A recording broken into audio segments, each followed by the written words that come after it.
s'asseoir, même en tant que conscience extérieure, et que l'enseignement qui vient vraiment de la source créatrice. Nous avons là la force capable de se procréer. Voilà, donc la compréhension, elle se crée. D'ailleurs, la preuve en est que la compréhension que tu as, la compréhension qui est là, elle a été créée par la société. Elle a été construite par la société. Vous voyez, quand l'enfant, par exemple, vient là, il ne sait pas dire le verre, la cuillère, la maison, qui le lui dit? Ce sont les parents et l'environnement. Mais parce que les parents sont cette compréhension, et il la procrée dedans.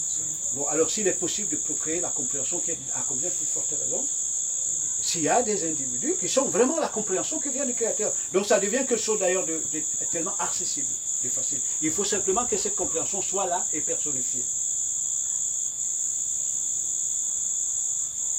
Je voulais poser une autre question. Oui. Tout à l'heure, dans votre développement, vous disiez que quand on arrive à Paris, on voit les gens bouger. Oui. Ils bougent par rapport à leurs besoins. Oui. Bon, maintenant, ce que je voulais savoir, c'est que les moines qui sont renfermés dans les groupes, qui bougent, Oui. est-ce qu'ils ont les besoins? Ils bougent, les moines, mais autrement. Les moines sont également aussi un univers de besoins. Mais ils bougent. Nous avons là l'énergie cosmique en mouvement, mais de différentes manières. Vous voyez, donc, toutes les populations du monde ne sont pas concentrées dans Paris. Si vous allez deux fois dans Paris, vous n'y rencontrez pas les députés. Vous n'y rencontrez pas une certaine catégorie de conscience cosmique qui est là dans l'univers, mais qui bouge autrement. Vous voyez bien, donc, cette conscience qui prend des formes multiples, elle bouge de manière multiple. De manière multiple. Maintenant, il y a, quand on va dans des mégapoles, nous avons là des individus qui représentent l'état embryonnaire, l'état animal. Je dis bien l'état animal de la conscience cosmique. Parce que vous savez, un animal qui est au niveau de conscience embryonnaire, il n'est sensible qu'à ses besoins. Un animal. Il n'est sensible qu'à ses besoins. Il n'est excité que par ses besoins. L'animal n'est pas conscient qu'il existe une sphère verticale et vers laquelle il pourrait tendre. Vous voyez, son état de conscience ne lui permet pas, même s'il est dépendant de cette sphère-là. Et vous avez donc une certaine catégorie d'individus donc qui sont à ce niveau-là. Ça veut dire qu'ils ne sont sensibles qu'à leurs besoins. Besoin de manger, besoin de se couvrir, besoin de la femme, besoin des enfants, Ils ne sont sensibles qu'à ça. Et donc, c'est eux qui représentent la plus grosse ressource des hommes d'affaires. Mais on nous a dit qu'il faut se battre. Voilà. Exactement.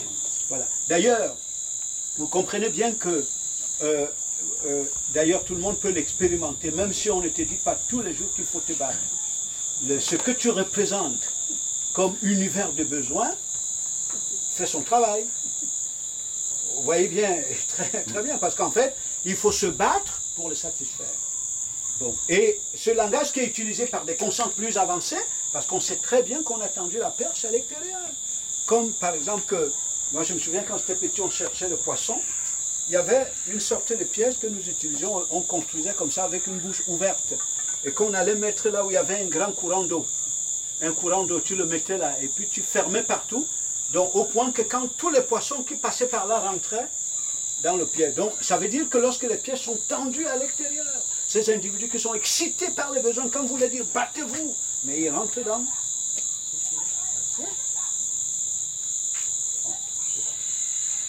Ce n'est pas le terme se battre qui est le problème, mais c'est l'orientation qu'on lui donne. Je ne sais pas si vous comprenez bien. C'est l'orientation qu'on lui donne. C'est l'orientation qu'on lui donne. Revenons un peu sur l'Africain qui a besoin d'un mari ou d'une femme, par exemple. Et quand je vous écoute, ça fait des années, il a vraiment ce besoin d'avoir une épouse ou un mari. Bon, maintenant, à vous entendre, qu'est-ce qu'on peut faire actuellement pour ne plus avoir ces besoins pressants? Ben, il faut changer de type de conscience d'individu.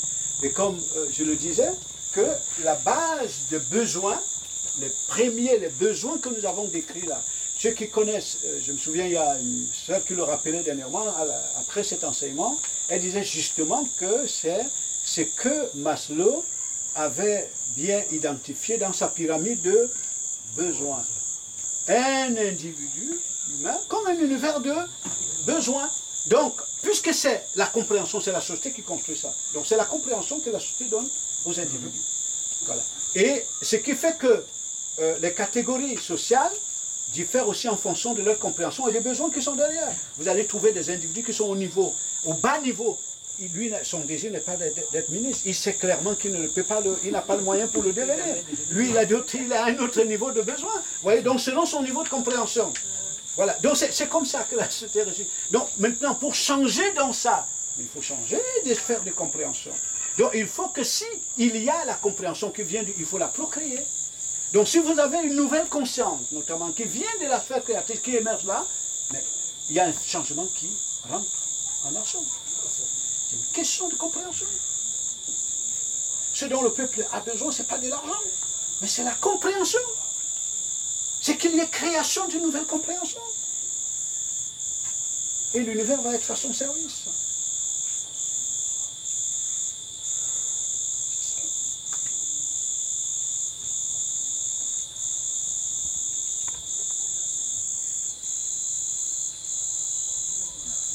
Voilà, pour ce soir, je te laisse la parole. Si quelqu'un d'autre n'a plus de questions, on continuera. Voilà. Merci Luc, merci pour ce moment que nous avions passé.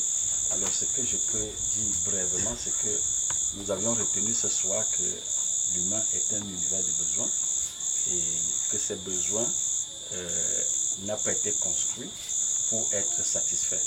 Aussi longtemps que l'humain demeure humain, alors il ne pourra jamais trouver de la satisfaction. Et demain, nous entrerons dans le sujet comment faire pour sortir de ces besoins. Voilà, je pense que c'est tout ce qu'on a pu retenir ce soir et que aussi longtemps que l'humain n'a pas changé de compréhension, il va incriminer tout le monde, même le Créateur. Voilà, je vous dis merci et on va continuer demain à partir de 10h et on fera une pause à 13h, une pause café et pour recommencer à 16h dès qu'on retournera de la radio. Donc pour ce soir, pour ceux qui veulent avoir une conversation avec Luc Bimaille, il peut le faire, il est ouvert à tous et je pense que la suite pourra être donnée en aparté. Merci beaucoup.